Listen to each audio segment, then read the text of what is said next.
करना है, ठीक है। सो lecture 1, straight lines.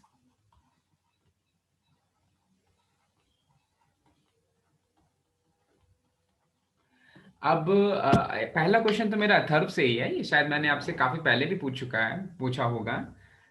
Atharva, straight lines को स्ट्रेट क्यों बोलते हैं? लाइंस तो अपने आप ही स्ट्रेट होती हैं, तो केवल लाइंस ही क्यों नहीं बोलते हम उन्हें स्ट्रेट लाइंस क्यों बोलते हैं? क्या ऐसी कोई लाइन होती है जो स्ट्रेट नहीं होती है?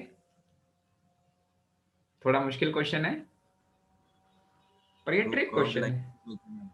अरे कर्व लाइन तो फिर कर्व हो गई ना। कर्व लाइन, फिर स्मूथ लाइन। फिर वो लाइन थोड़ी ना रही, अगर वो कर्व ही हो गई। ठीक है, तो इसका क्वेश्चन उससे पूछते हैं जो इसका आंसर देने में सक्षम है, ठीक है। और इसका आंसर देने में सक्षम है श्रेया। श्रेया, स्ट्रेट लाइंस को स्ट्रेट क्यों बोलते हैं बेटा? ऐसा क्या हुआ होगा कि उन्हें ऐसी कोई लाइन आप बताओ जो स्ट्रेट नहीं होती है। थोड़ा मुश्किल है। तो ऐसी लाइन जो स्ट्रेट नहीं। हाँ हाँ, ऐसी लाइन जो स्ट्रेट नहीं होती है।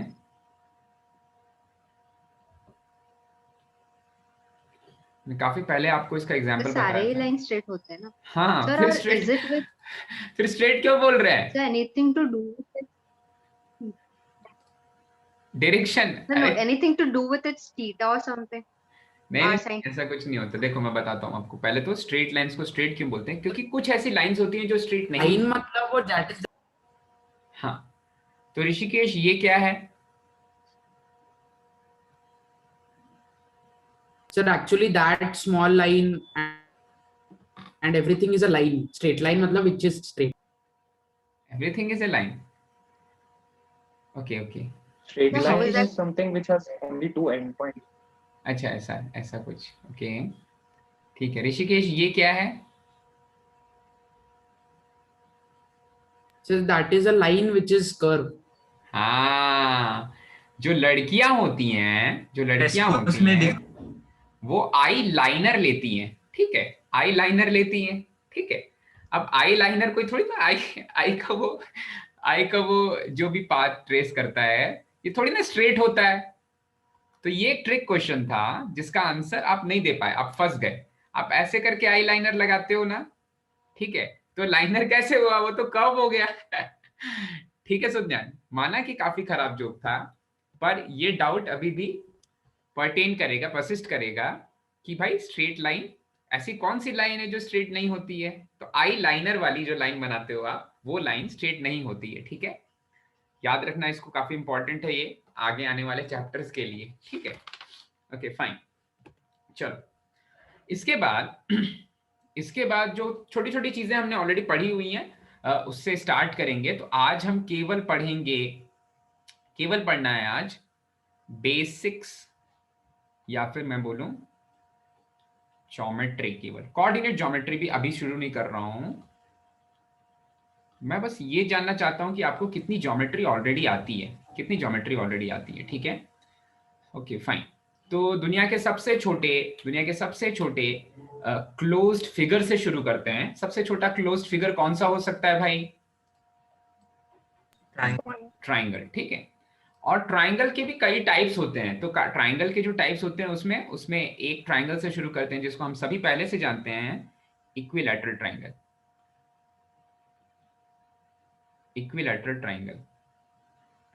ओके, अब इक्विलैटरल ट्राइंगल जो होता है, इसके सारे के सारे एंगल्स इक्वल होते हैं, ये तो आप सभी को पता है भाई। इसके सारे के सारे एंगल्स इक्वल होते हैं, ठीक है, इसके सारे के सारे एंगल्स इक्वल होते हैं। अच्छा, आप मुझे बस ये बता दो कि इक्विलैटरल ट्राइंगल का एरिया क्या होता है? √3/4 into side square. √3/4 into side square, ठीक है। सो एंगल्स इक्वल और इसका एरिया होता है √3/4 इंटू जो भी साइड की लेंथ है, ठीक है, जो भी साइड की लेंथ है उसका होल स्क्वायर, ठीक है। अच्छा भाई ऋषिकेश, इस इक्विलैटरल ट्राइंगल का जो हाइट होता है वो क्या होता है? √3/2h s.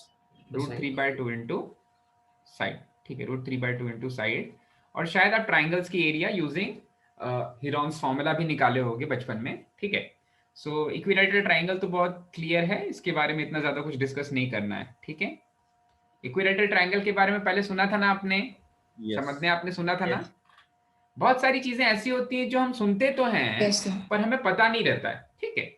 सुनते हैं, देखते हैं, पर हम कभी उसके ऊपर गौर नहीं करते, ठीक है। अब गौर करने वाली चीजें कहाँ कहाँ आ सकती हैं? हो सकता है कि यही ट्राइंगल का जो प्रोफाइल है वो एक राइट एंगल बना दे, उनमें से एक एंगल राइट एंगल बना दे, ठीक है। अगर एक एंगल राइट एंगल बना देगा निशा, तो क्या कोई दूसरा एंगल 90 डिग्री हो सकता है एक रियल ट्राइंगल के लिए? नहीं हो सकता, ठीक है। अच्छा भाई, दूसरा कोई एंगल 90 डिग्री नहीं हो सकता, तो मैं मान लेता हूं कि मेरे पास एक राइट एंगल ट्राइंगल है कुछ ऐसा, ठीक है। राइट एंगल ट्राइंगल है कुछ ऐसा, और राइट एंगल ट्राइंगल में ये ए, इसको बी रखा, इसको सी रखा, ठीक है। इसको ए बी सी ले लिया, ठीक है भाई। अच्छा, ए बी सी तो ले लिया मैंने इसे, और यहाँ पर पाइथागोरस का एक थ्योरम लगता है, वो भी आपको पता है कि राइट एंगल ट्राइंगल अगर होगा, आसान है, मुझे पता है आसान है, मुझे पता है काफी आसान है, आपको ये सारी चीजें पता है। सर वहाँ पे √3/2 इंटू साइड हाइट देगा ना सर? हाँ, एरिया नहीं देगा, ये हाइट देगा, एरिया नहीं देगा, ये हाइट देगा, ठीक है। अमय सजग है और सचेत है, यही तो जिम्मेदारियां हैं किसी की भी, कि क्लास में जो भी बैठा है, ऐसा नहीं कि केवल जो आपकी क्लास का मॉनिटर है उसी की जिम्मेदारियां हैं, सभी की जिम्मेदारियां हैं। पर देखा किसने? केवल अमय ने देखा ये चीज। बाय द वे, हाँ, अच्छा, उसके बारे में मैं बाद में बताता हूँ। 40 और 41 वाला मैंने भेजा था, मुझे सानिका ने कल सेंड किया था, वो हमने गलती से लास्ट में n-1 लिख दिया था वहां पर। मैंने n को डिफरेंशिएट किया और n को डिफरेंशिएट करके 1 लिख दिया था।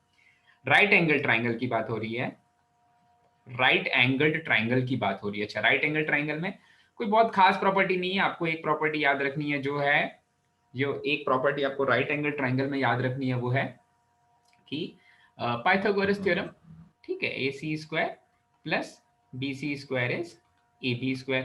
तो ये तो आपको पता है, काफी लोग तो नोट भी नहीं कर रहे होंगे, क्योंकि ये छोटी सी चीज है, काफी छोटी सी चीज है। इसके बाद आता है आपका आइसोसेलेस ट्राइंगल। Okay, fine. क्या आप मुझे आइसोसेलेस की स्पेलिंग बता सकते हैं? ISOSCELES।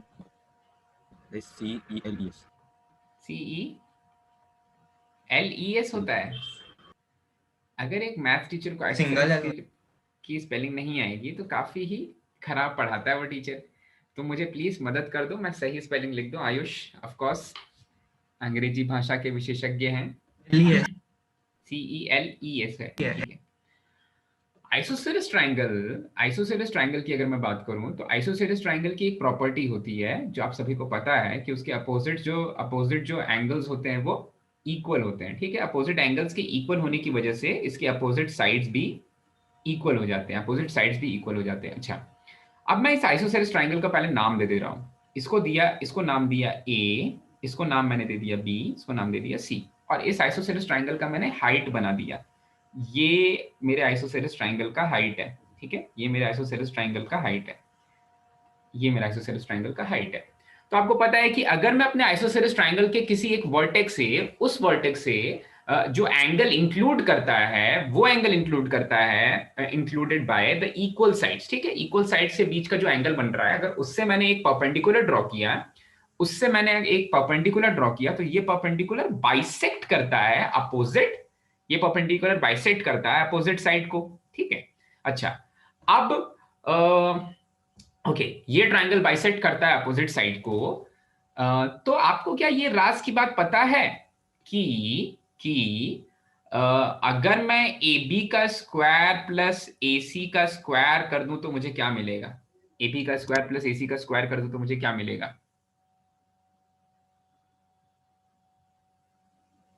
क्या यहां पर भी मुझे BC² मिलेगा?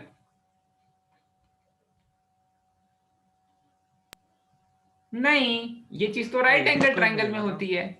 हाँ, AD² मिलेगा ना? AD² मिलेगा, ठीक है। ओके, कोई बात नहीं, आपने ट्राई किया, AD² मिलेगा। चलो, कुछ बच्चे बोल रहे हैं कि यहाँ पर मुझे AD² मिलेगा, चेक कर लेते हैं भाई। AB square plus AC square, ये AD स्क्वायर कैसे हो सकता है? एक्चुअली AB स्क्वायर प्लस, अगर मैं यहाँ पर D लिखूं, मैं मान लेता हूं कि आपने फुट ऑफ परपेंडिकुलर को D लिया है, तो AB sir square 2AD plus square plus BC square लिखो है, क्या मतलब आएगा? BD square plus BC square. BD square plus, sir वो AB square plus AC square, AD square plus BD square plus CD square plus और एक बार AD square. अच्छा अच्छा ठीक है। तो ऋषिकेश ने 2 बार पाइथागोरस थ्योरम अप्लाई कर दिया है, ठीक है। एक बार AB square plus BD square, sorry AB square is BD square plus AD square, और दूसरी बार AC square is AD square plus CD square. तो ऋषिकेश का जो आउटपुट आया ना, मैं ऋषिकेश का आउटपुट आया AB square plus AC square is, आपकी तरफ से ये चीज आ रही है, और ये बिल्कुल सही है, बिल्कुल सही है। BC के टर्म्स में नहीं, लेकिन आपने इतना तो निकाल दिया कि 2 बार सर हमने पाइथागोरस थ्योरम लगाया, तो हमें ये मिल गया। क्या मिल गया? हमें मिल गया AB स्क्वायर मिला हमें, AD square plus BD square, ठीक है। और फिर हमें मिला AC square AD square plus CD square, ठीक है। इन सबको ऐड कर दिया, तो सही है। 2 बार आपने पाइथागोरस थ्योरम लगाया और ये चीज बिल्कुल सही है, ठीक है। ये चीज बिल्कुल सही है। सुज्ञान, इसमें कोई डाउट तो नहीं है? नहीं कोई सर। डाउट नहीं है, ठीक है, हाँ, ओके फाइन। अच्छा भाई, अब मैं एक रैंडम सा कोई ट्रायंगल ले लेता हूं, ठीक है। एक रैंडम सा कोई ट्रायंगल ले लेता हूं, और उसकी एक और प्रॉपर्टी की तरफ ध्यान देंगे हम, ठीक है। उसकी एक और प्रॉपर्टी देखी जाएगी भाई। अच्छा, एक थोड़ा सा ऐसा ट्रायंगल ले लेता हूं, ऐसा ट्रायंगल ले लेता हूं जिससे कि आपको कोई शक ना हो कि सर केवल हमें हाथ की सफाई दिखा रहे हैं। हाथ की सफाई नहीं दिखाई जा रही है यहाँ पर, ठीक है, क्योंकि हाथ साफ किया ही नहीं है। अच्छा भाई, ओके, और एक परपेंडिकुलर ड्रॉ कर लेते हैं। परपेंडिकुलर नहीं, एक ऐसा मीडियन जो इसको बाइसेक्ट कर रहा है, ये मान लेते हैं मीडियन, ठीक है। Okay fine. अब अभी भी नाम मैं वैसे ही दे देता हूं, this is A, this is B, this is C। Now if AD is the median, this and this will be equal, ठीक है। Length of these two sides will be not, these are not the sides of my triangle, हाँ, side BC का division है। Total length मान लेता हूं A है, और इंडिविजुअल लेंथ M और इंडिविजुअल लेंथ्स M और M है, ठीक है। ठीक है भाई, समझ में आ रहा है ना? Yes sir, welcome back. Yes. Movie Yes. अच्छी थी, वेलकम बैक मूवी अच्छी थी, देखना कभी, ठीक है। Okay fine. यहाँ पर C के अपोजिट जो साइड है, ये तो नॉमेनक्लेचर है भाई, सॉल्यूशन ऑफ ट्रायंगल्स का नॉमेनक्लेचर है, जनरली ट्रायंगल्स का नॉमेनक्लेचर है ट्रिग्नोमेट्री में। C के अपोजिट साइड को लोअर केस C, और B के अपोजिट वाले साइड लेंथ को लोअर केस मैंने B लिखा, लोअर केस मैंने B लिख दिया। अच्छा, और यहां से AD की कुछ लेंथ मान लेते हैं। AD की लेंथ है L, आयुष, AD की लेंथ ले ली L, ठीक है। चमक रहा है ना भाई? चमक रहा है? यस। हाँ, Yes, Nikhil, sir. Welcome back movie अच्छी है, वेलकम बैक मूवी अच्छी है, जॉन अब्राहम की, देख लेना। ओके, इसके बाद आपने कुछ दिनों पहले एक फॉर्मूला पढ़ा होगा जिसको हम बोलते हैं कोसाइन रूल, ठीक है वृंदा, कोसाइन रूल यूज करने के लिए मैंने 2 एंगल्स डिफाइन किए। एक एंगल डिफाइन किया ये वाला θ1, और ये वाले एंगल को मैंने बोला θ2, ठीक है वृंदा, कोई प्रॉब्लम तो नहीं है? θ1 और θ2 ऐसे डिफाइन कर लेंगे।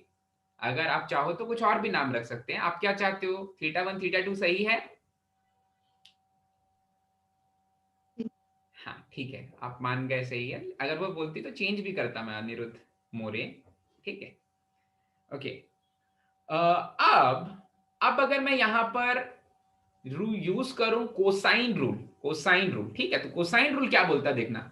कोसाइन रूल बोलता है कि सी स्क्वायर की वैल्यू इस वाले सी स्क्वायर की वैल्यू होती है बराबर, इस वाले सी स्क्वायर की वैल्यू बराबर, या आप एक बार इसमें कोसाइन रूल अप्लाई करोगे θ1 के लिए तो क्या हो जाएगा? कोसाइन रूल अगर एक बार θ1 के लिए अप्लाई करेंगे तो क्या आ जाएगा? cos of θ1 is equals to m square plus l square minus c square divided by 2 times of 2m m times of l, ठीक है। अब बहुत सारे लोग ऐसा बोलेंगे कि सर ये चीज हमने कभी पढ़ी ही नहीं है, ठीक है, ऐसा बोल सकते हैं। पर क्या आपने वेक्टर्स पढ़े हैं? ये कोई वेक्टर का ही फॉर्म तो नहीं है। अगर आप मन की आंखों से देखो तो ये वेक्टर का ही फॉर्म तो नहीं है भाई। हाँ, ये वेक्टर का ही फॉर्म बन रहा है।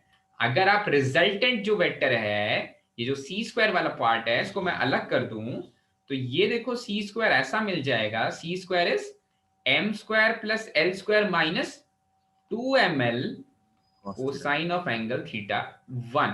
ठीक है, C square is M square plus L square minus 2ml cos theta 1। ठीक है, एक बार फिर से मैं समझाता हूं आपको मैंने कोसाइन रूल कैसे यूज किया। कोसाइन रूल क्या बोलता है कि आप एक ऐसा एंगल खोजो ट्राइंगल में, find that particular angle which is included by the two sides of my triangle. ठीक है, that particular angle over here is theta 1, it has been included by sides of length m and l। तो cosine of angle theta 1 हो जाता है उन्हीं दोनों included sides की length का स्क्वायर माइनस जो एक्सक्लूडेड लेंथ है that is c, excluded length that is c, उसका whole square divided by 2 times of included lengths का product, 2 times of m multiplied by l, 2 times of m multiplied by l। कोई ऐसा जिसको ये चीज नहीं समझ में आए भाई एक बार पूछ लो, हाथी पाल लो लेकिन डाउट मत पालना भाई। प्रज्वल देख ले तो इसको, तू मुझे दिख नहीं रहा है इसलिए मैं बोल रहा हूँ। प्रज्वल तुझे समझ में आया? एक बार फिर से समझाता हूँ, एक बार फिर से समझाता हूँ। अच्छे से समझ में आया क्या? एक बार फिर से समझाऊं मधुरा? ठीक है तू?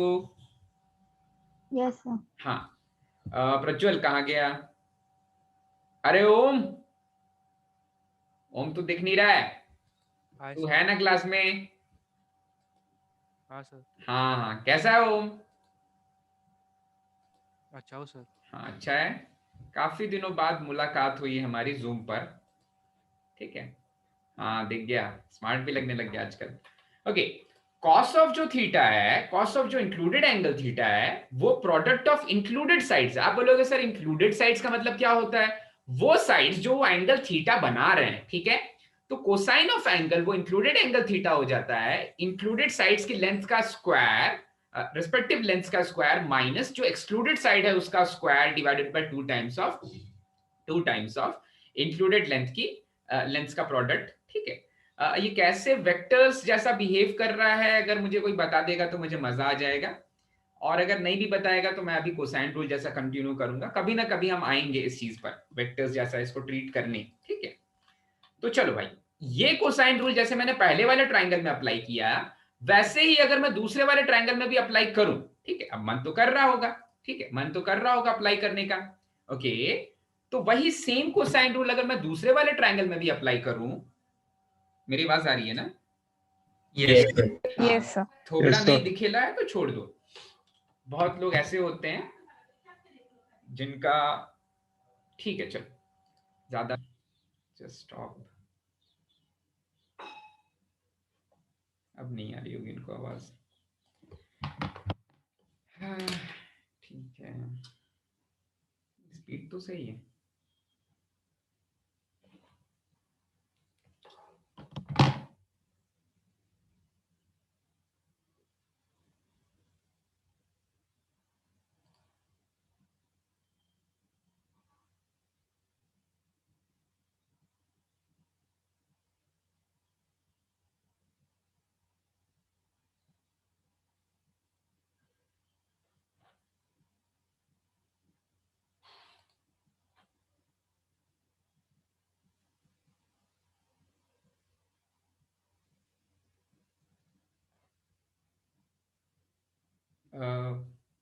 मुझे पार्थ हिलता हुआ दिख रहा है पर अथर्व नहीं।